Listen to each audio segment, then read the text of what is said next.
Hi, everybody, and welcome to Final Play Sports Wrap. I'm your host, Pete Lubar. We're going to talk Mountain West basketball today.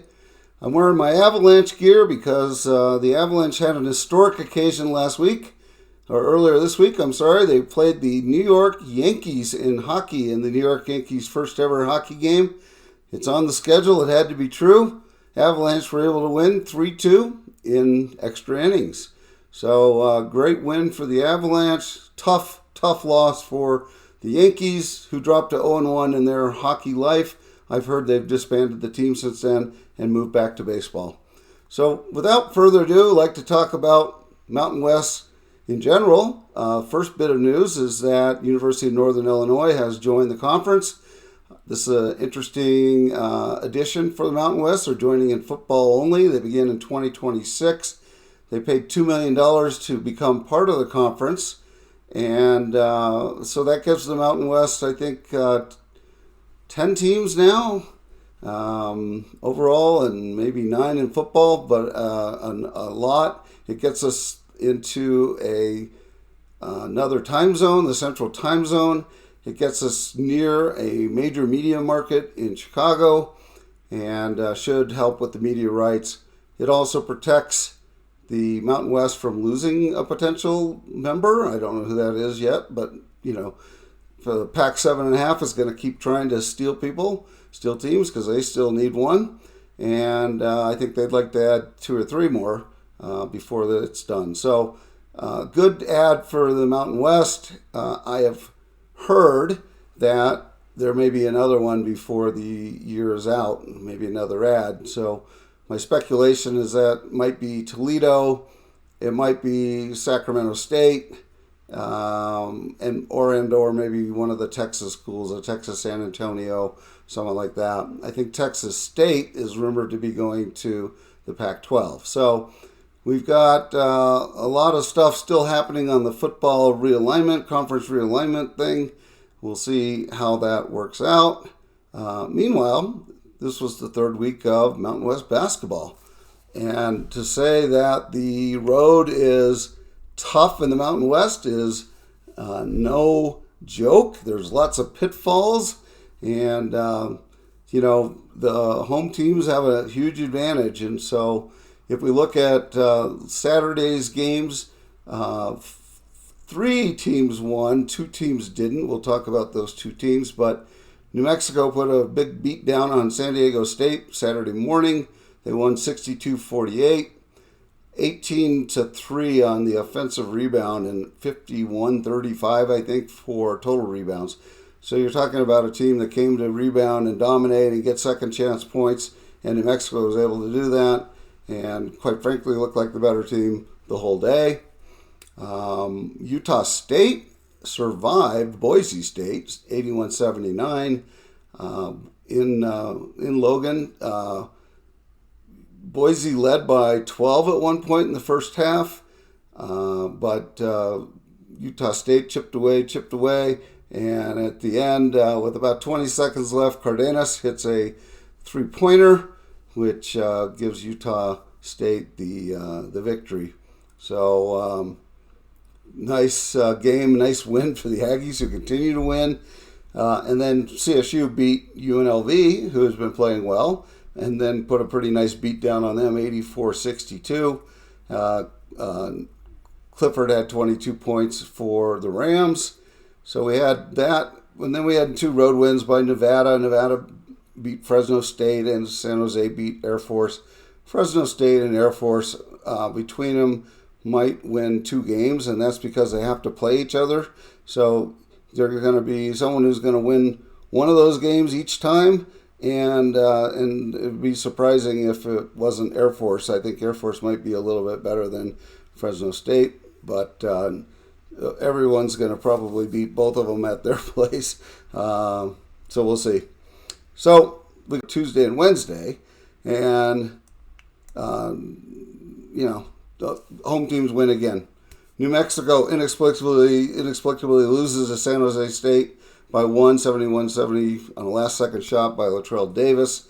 I told you all season that I thought San Jose was getting better. Tim Miles, really good coach. They were going to catch one of the big boys in their home, and sure enough, this was the game they did it. They got New Mexico, drops New Mexico to 6-1. New Mexico had just been getting votes for the top 25 after they'd beaten San Diego. New Mexico had just moved back into the Lenardi's tournament field as a number 11 seed, and then, it blows it.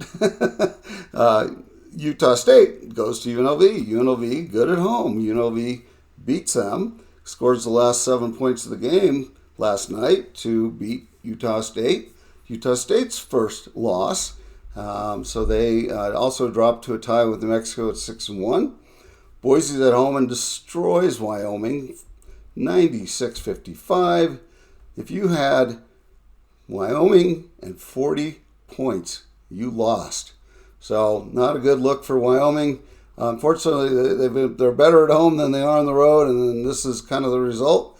San Diego State at home comes back from the New Mexico loss and beats CSU rather handily. Miles Bird had 25 points, 5 from 9 from three-point range, 7 steals, 6 rebounds. This kid is a really good player, and I think he may be an all first conference Mountain West player this year. Really like the way he shoots the ball, quick release, and just dead eye. So, 5 and 9 from three-point range is good for anyone, but that's incredible. So they won. Nevada beats Air Force in a close one, 68-62. Air Force actually led by 5 late in the second half, and but Nevada was able to get back in the game and in the last 3 minutes take charge and win by 5 or 6 there. So the home teams prevailed in each of the 5 games on Tuesday and Wednesday. Let's take a look at the conference standings. Utah State is now 6-1, dropped to 6-1. New Mexico also 6-1, and then you've got Boise State and San Diego State right behind. Boise State at 5-2, San Diego State, Colorado State, and UNLV all at 4-2. So there's a big separation between the haves and the have-nots in the conference this year. Nevada is 2-4, improved significantly this week. Wyoming fell a game, and San Jose State won 2 games this week, so nice week for them. And Fresno State and Air Force, we talked about already. They're having a tough season. From net standings now, Utah State is 39th, San Diego State is 40th, and Boise's 44th. So they're the 3 right now that theoretically, if the season ended today, they would be in the best position. But you have to remember last year New Mexico was like 22nd, and the NCAA chair committee said had they not won the tournament, that they wouldn't have been in. So I don't know how much goes into the credence of this, but that's kind of where those teams are. New Mexico at 61 now, and Nevada at 69. So the Mountain West has 5 teams that are in the top 70 that will help as they play each other, and they'll help get some quad 1 and quad 2 wins.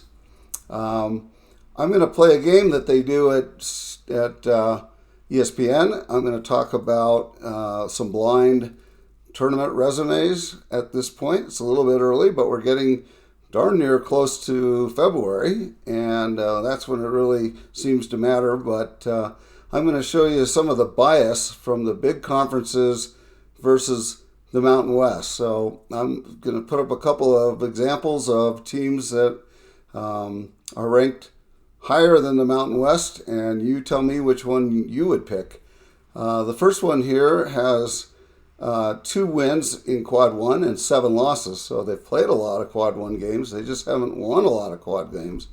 Quad 2, they have no wins, and then they're undefeated in quad 3 and quad 4 wins.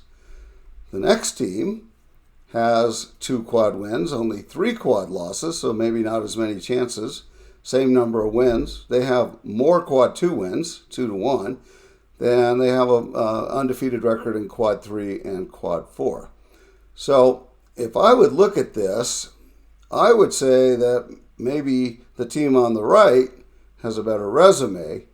But if I reveal this, and you can see that I'm doing that right now, quad one, or Ohio State is on the left, and Ohio State is net 31, and the team on the right is San Diego State, and their net is 40. So I don't understand exactly how the net works, but it seems to me if I was looking at this objectively as a blind, in a blind taste test, so to speak, I would pick San Diego State. So we're going to do one more of these because I think it's really interesting. So the team on the left is 4-0 in quad 1, 3-2 in quad 2, 1-0 in quad 3, and 7-0 in quad 4. The team on the right is 2-2 in quad 1, 1-2 in quad 2, 3-0 in 3-0 in quad 3, and 6-0 in quad 4. So I look at this once again, and I'd say the team on the left, which in this case is Utah State, it would be the better pick over the team on the right, which in this case is Texas Tech. However, Texas Tech's net is 19, and Utah State's is a full 20 behind it at net 39. Don't exactly understand how this figures, but they obviously make this an important part of deciding who gets those at-large bids, and the Mountain West is definitely getting penalized for having some teams in the bottom that aren't so good. So very interesting analysis of that. But that is my show for you today. I hope you enjoyed it. If you did, please hit subscribe on my YouTube page. And if you'd like to reach me, my contact information follows this video. Thanks, and have a great day.